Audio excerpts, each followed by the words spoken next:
di Flash News ini tadi juga menarik ya kawan ya. Jadi pemerintah Kota Surabaya diminta untuk meningkatkan layanan publik dan ini disampaikan secara langsung oleh Wakil Ketua DPRD Kota Surabaya, Ibu Reni Astuti. Dan beliau sekarang sudah bersama saya ini ya. Selamat pagi Bu Reni. Halo. Selamat pagi Mbak. Waalaikumsalam warahmatullahi. Mohon maaf menunggu ini ya Bu Reni ya. Sambil kita nyimak nih ternyata banyak pendengar Suara Surabaya memberikan insight positif buat kita. Baik Bu Reni, tadi saya langsung kutip aja pernyataan Ibu soal pelayanan publik. Apakah ini menjadi hal yang Ibu wanti-wanti banget gitu loh Bu kepada pemerintah kota? Iya. Dengan Mbak Restu ya? Betul, saya Restu Bu Reni. Ya Mbak Restu, terima kasih. Selamat pagi kepada semua pendengar setia Radio Suara Surabaya. Ya. Jadi memang kalau kita bicara tentang pelayanan publik, itu adalah keniscayaan yang harus dilakukan oleh pemerintah ya. Dalam hal ini di Surabaya tentu pemerintah Kota Surabaya.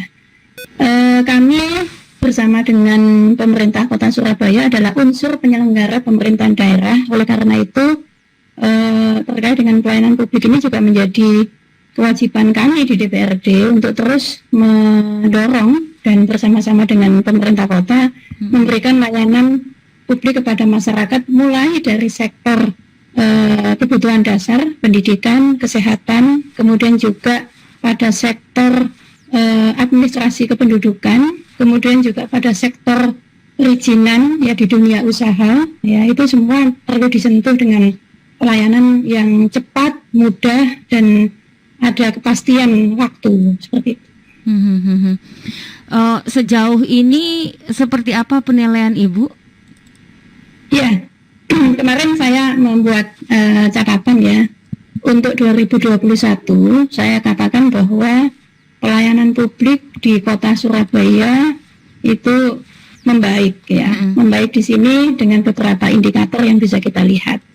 Pertama, kalau kita bicara tentang pelayanan di administrasi kependudukan ya, saat ini semakin cepat. Kemudian juga ada beberapa inovasi yang dilakukan oleh pemerintah kota. Mungkin kita pernah mendengar ada layanan duo lontong ya, jadi lontong balap dan lontong kupang. Ini merupakan sinergi antara pemerintah kota dengan Pengadilan Negeri Surabaya dan juga dengan Kementerian Agama yang ada di Surabaya untuk memberikan layanan baik itu untuk pernikahan yang sebelumnya belum dilakukan secara negara gitu ya.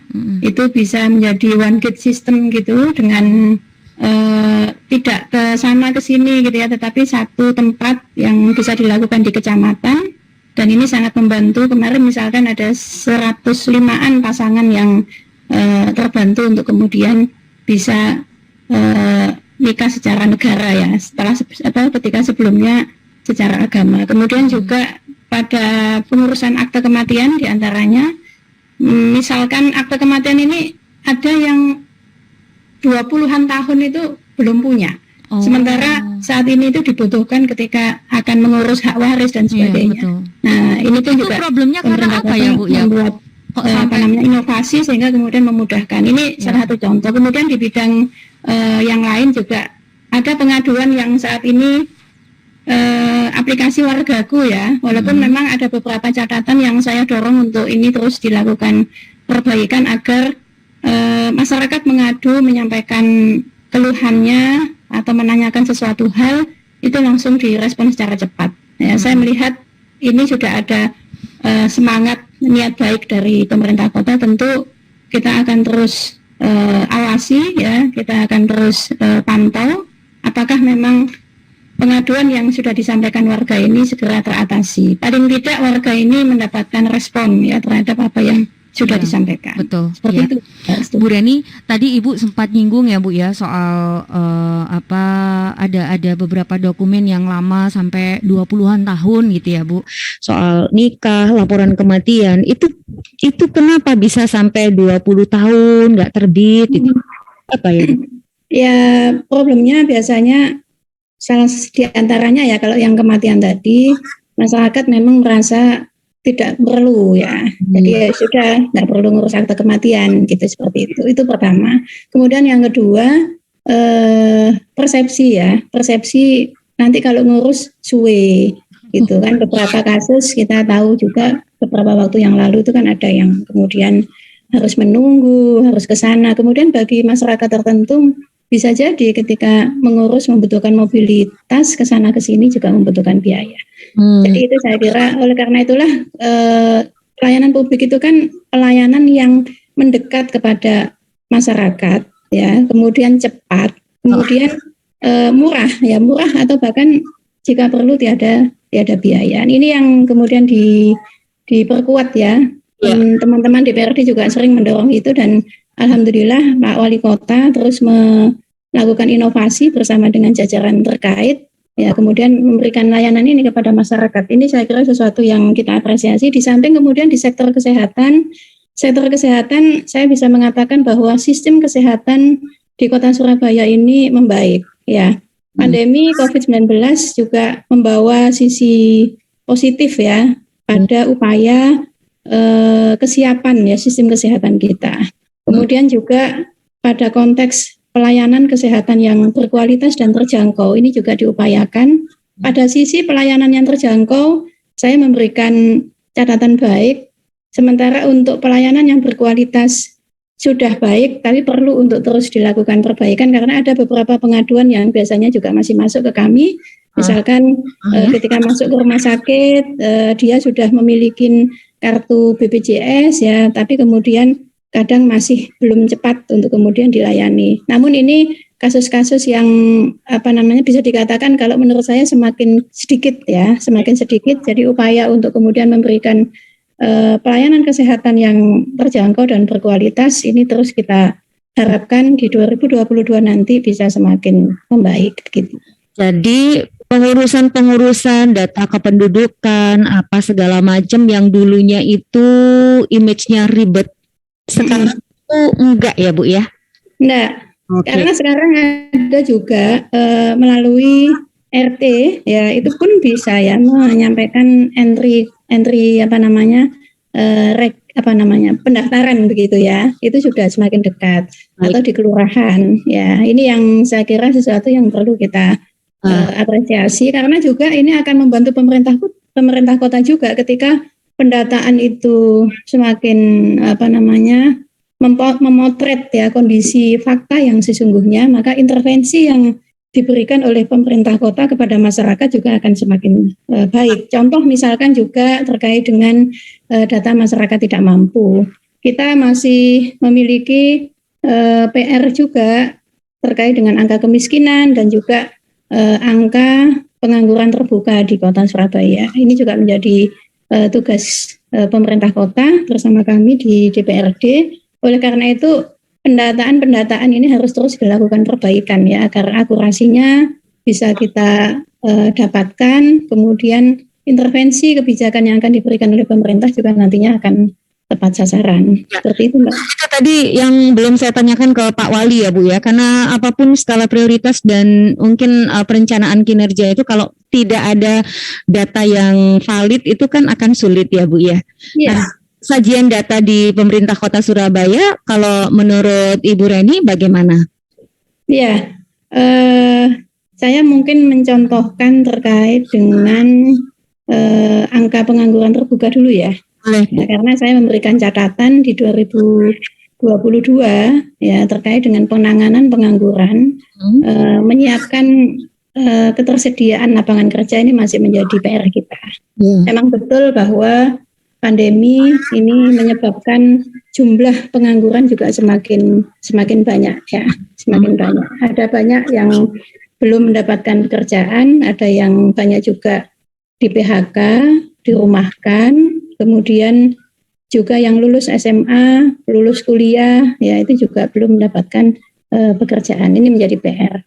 Nah, berdasarkan data BPS, ya data BPS di 2021, tingkat pengangguran terbuka kita 9,68%. 9,68% ini kalau dibanding dengan tahun 2020 itu mengalami penurunan 0,11%. Jadi penurunannya ada tetapi masih kecil ya. Kalau kita lihat angka 9,68% itu kalau diorangkan itu piro sih gitu ya. Itu sekitar 226.124. Nah, data BPS ini memang data yang bersifat makro. Tetapi data ini sebenarnya bisa menjadi dashboard bagi pemerintah kota untuk kemudian mengukur seberat apa tingkat pengangguran yang ada di Kota Surabaya. Ya. Nah, saya meminta, dan ini tampaknya masih belum dilakukan secara lengkap. 226.124 ini harus dicari di mana, gitu ya. Oleh karena itu ini harus di breakdown, di zoom sampai tingkat kelurahan. Ya.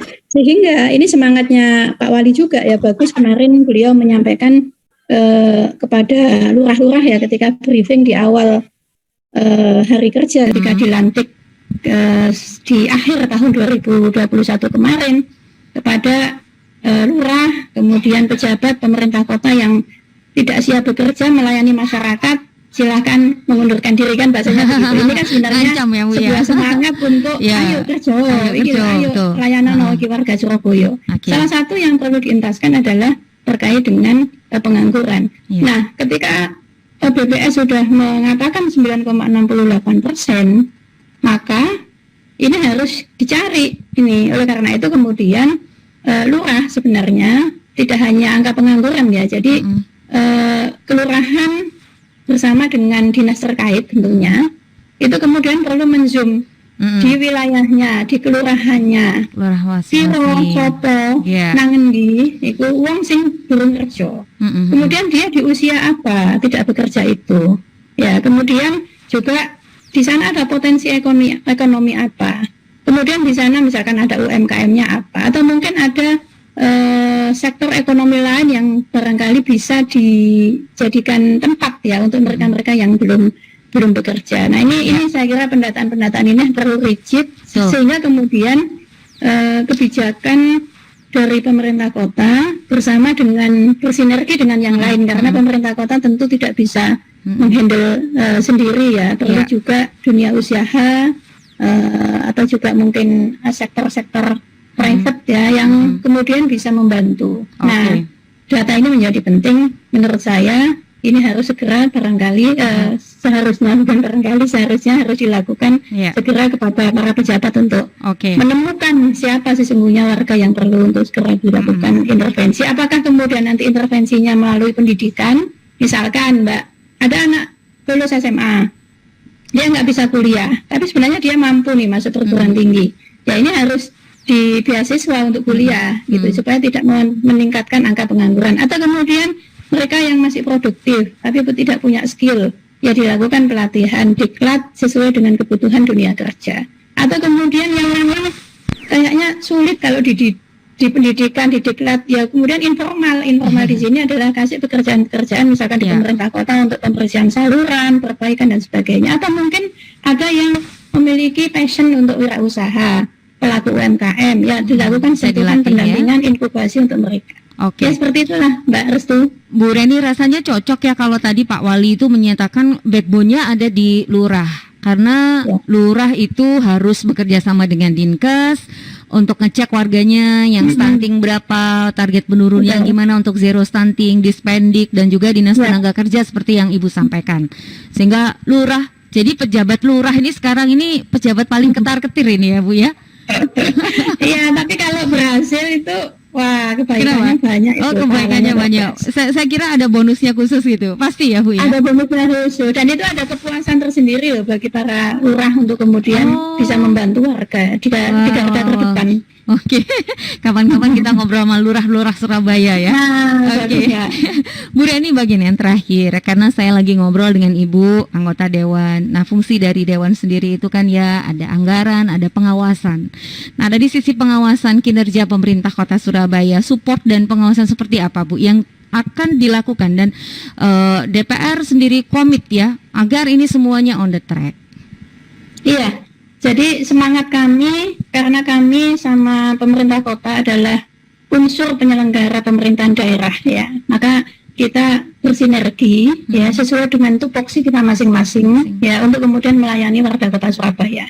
Bahwa pandemi dan moga-moga nanti pandemi segera usai di 2022, maka kesejahteraan rakyat, kesejahteraan warga Surabaya ini adalah suatu hal yang menjadi prioritas. Ya, tentu kemudian upaya-upaya menuju ke sana adalah cara dengan kemudian pemulihan ekonomi ya, dan kemudian berbagai hal pemenuhan kebutuhan dasar baik itu di sektor pendidikan, kesehatan. Nah, ini semangat yang sama yang kami gaungkan, yang kami terus pantau ya, yang terus kita upayakan apa yang menjadi program-program pemerintah kota. Secara support anggaran, kalau Mbak Restu tahu, kami di DPRD wis hubungannya ambil peningkatan kesejahteraan rakyat wis ibaratnya itu tutup mata itu wis pasti setuju gitu.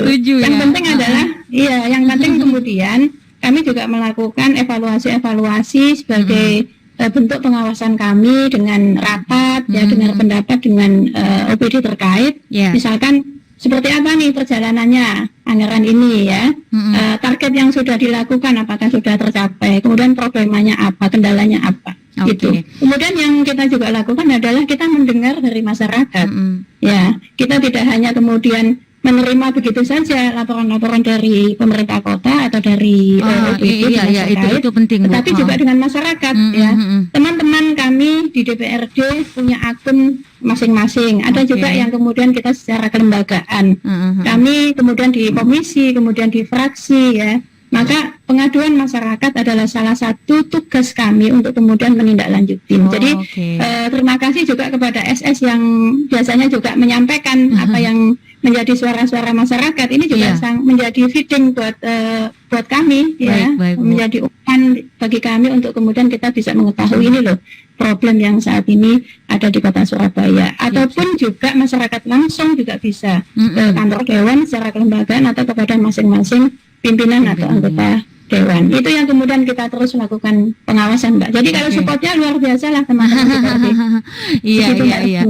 Fungsi pengawasan ini nanti boleh Bu, kami juga akan terus sampaikan masukan-masukan dari warga. Ya mudah-mudahan semuanya masukan positif dan ini juga banyak salam dan harapan dari warga Surabaya lewat WA yang belum saya sampaikan.